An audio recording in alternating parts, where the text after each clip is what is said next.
thought I'd start doing the occasional list video from now on because I like watching them and everything, and so I thought I'd make them myself, but I won't be inundating them on your sub box. I will make sure some of them just don't even make it to your sub box, I just upload them for fun. Hello, so the title of this video is Top 7 Craziest Tribes Around the World, and I should mention I'm not being disrespectful of their culture, you know, it's just to my tiny Western mind, they are crazy. Millions of people live in tribes around the world, and some of them have accepted Western technology and medicine, but others have just said, no, we don't want it, and have just decided that they don't want anything to do with it, and do not like us. But hey, these tribes, like, no poverty, no homeless, they don't have to listen to Coldplay music, you know, they've got a pretty sweet life. Alright then, so coming in at number 7 we have the Yaohnanen Tribe in Vanuatu, who worship Prince Philip. They worship him as a divine being, which is what he deserves, isn't it, really? It's what he's always deserved, Prince Philip. If you didn't know, Prince Philip is married to the Queen of England, and he just sort of says things.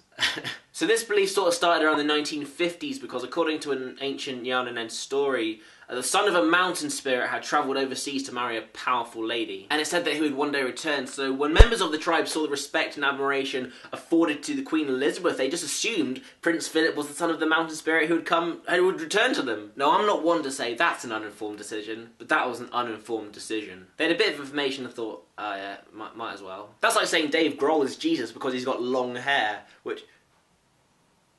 Hold on. Prince Philip actually sent them a photo of himself in around 1980, which excited the tribe immensely. So they sent him a pig hunting club in return, to which he responded with a photo of him holding the pig club, which is, oh, it's like a modern day love story, it really is. At number 6, the Mardudjara Aborigines make the list, mainly because of their man birth ritual. It's a really important part of becoming a man for them. Basically all it is when a boy is around 11 or 12, a group of men take him into the wilderness and pierce his septum, circumcise him, make him eat his own foreskin without chewing, cover him in blood and go hunting with him until he's considered a man. And the kid is considered dead through this entire thing, so he's not allowed to speak, and he also has to squat over a fire after an elder of the tribe has shoved a knife down his urethra, which, if you didn't know, is the middle of your penis. That's all it is, just a standard night out for me. Alright lads, come back to mine for some septum piercing, then down the pub for some foreskin gobbling, let's go! It's thought that this ritual is done to simulate menstruation so that the men of the tribe can sympathise with the women of the tribe, which is, you know,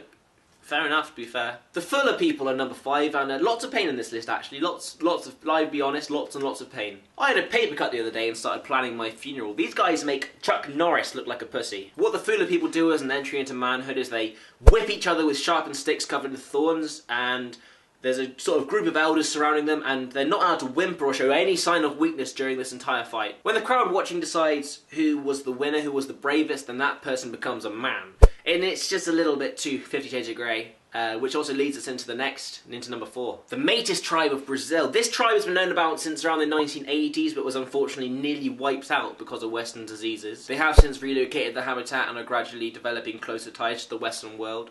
They actually even saved 9 survivors of a 2009 plane crash, which is cool. But they've got a weird ritual too. When it is time for the boys to become men in the Métis tribe, they have poison poured into their eyes to improve their eyesight, which is like having socks with sandals to help you have sex. They are then beaten and whipped, I can sense Christine Gray's arousal already, before injecting the poison of the giant leaf frog into their arms with wooden needles, which by the way would fucking hurt. Number 3 on this list, and the last of the pain genre, is the Maui tribe in the Brazilian Amazon, who wear gloves filled with bullet ants for about 10 minutes. Over the course of a year, they keep doing it over the course of a year or so. Possibly years. I mean, you know, there's not really a time limit. I don't know how they decide it. After wearing the gloves, the wearer will shake uncontrollably for a few days, as well as have paralysed hands. That's how powerful the venom is with the bullet ants. It's the most painful sting in the world, apparently. And the pain doesn't subside. Like, it just, I mean, I'm not talking from experience, this is all academic, but you get stung and it just lasts for days. The sting, the same pain, throb, throb, throb. It's just, it doesn't sound nice. It's an odd entry, I feel. Right, okay, so this tribe is my favourite. This number 2 tribe, he's my favourite.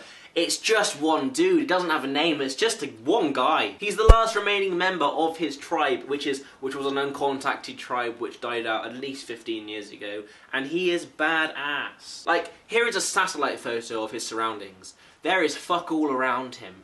It's a 31 square mile safe zone, government made. It's kind of sad when you think about it, like Lonesome George of the Galapagos Islands, but, you know, he seems pretty happy and he shuns any Western contact. Quite forcibly, too. He will shoot an arrow at anyone who tries to get too close, but he's been on the run since at least 1996 from logging companies, which they're gradually destroying his home, and that's probably why he doesn't trust Westerners. So he constantly has to change his sleeping locations, for fear of dying. He might die. So that's fair enough. For shelter, he digs a hole 5 feet deep and wide, perfectly rectangular with palm leaves over the top, which just sounds awesome. It sounds like a really nice, like the John Lennon bed in Help. Yeah, good film. I love him slightly, I'll tell you that, and he's only about like 40 years old. He's pretty young.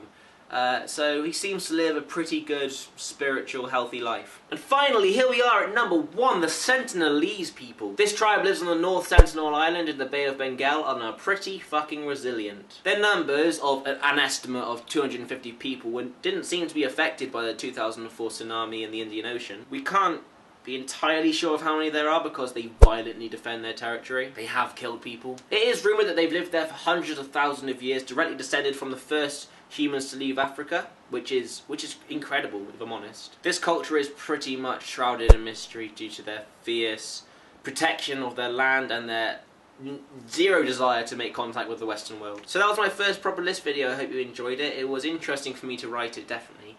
This is my Snapchat, and this is my Twitter, Facebook, and Instagram. That's my username for that. So yeah, I'll see you guys very soon. Goodbye. I have enough followers to start about a decent-sized cult.